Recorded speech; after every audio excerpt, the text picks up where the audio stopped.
When it was released toward the end of 2007, Skate reinvented the skateboarding genre with a control scheme that made tricks feel more realistic and satisfying than in any game previously. Other aspects of Skate's design weren't nearly as impressive, but it was still a good game and certainly deserving of a sequel. In Skate 2, you return to New San Vanelona after a stint in prison and discover that the fictional city has undergone some radical changes while you were inside. A large corporation has seemingly taken it upon itself to give the city a facelift, and while it insists on building structures that incorporate quarter pipes, ramps and rails, it also has a seemingly endless supply of caps and clips with which to render said areas unskateable. What's up, old man? Retta! Dude, is that you? Yeah, what's up? Your mission, supposedly, is to reclaim the city for skaters, but the storyline takes a backseat after the first hour or so. You spend most of your time entering competitions, doing photo shoots for magazines, cutting your own videos to share online, attracting sponsors, and basically just being the best skater you can be. Ultimately, you'll make enough money not only to buy more licensed clothing than you could ever want, but also to pay for a new skate park in the city. The controls in Skate 2 work every bit as well as those in the original game, which is no mean feat given that there are a lot more tricks in your arsenal this time around. The left stick controls your body, the right stick controls your board, and the buttons are used for grab modifiers and the like.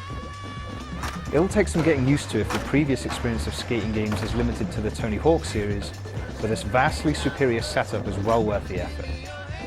With that said, many of the controls for different tricks are so similar that pulling off the exact moves that you want to can be tough.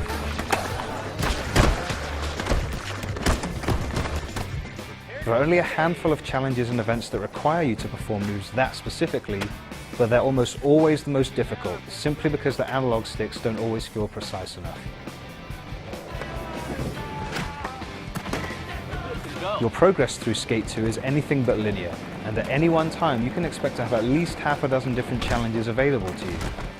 These include death-defying downhill races, trick competitions, challenges set by other pro skaters, and some more imaginative stuff, like draining swimming pools for use as bowls.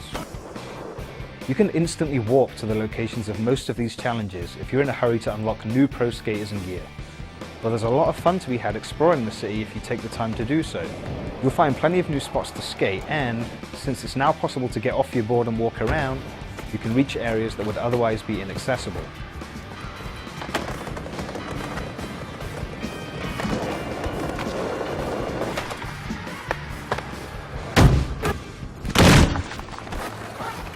Another significant new feature of Skate 2 is the ability to create your own skating spots, simply by grabbing hold of objects such as picnic tables, ramps, rails, dumpsters and benches, and repositioning them.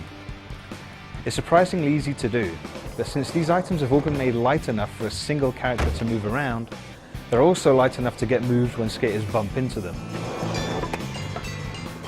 There's an option to reset items to the positions that you place them in, but it's still kind of annoying to see large objects that you've carefully placed getting moved around like they're made of cardboard as soon as you actually try to skate on them.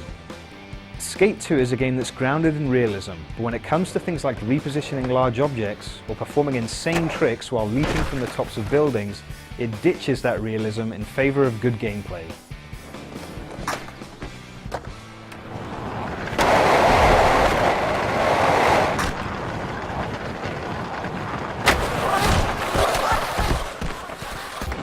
Sometimes, though, realism can still get in the way of you having a good time.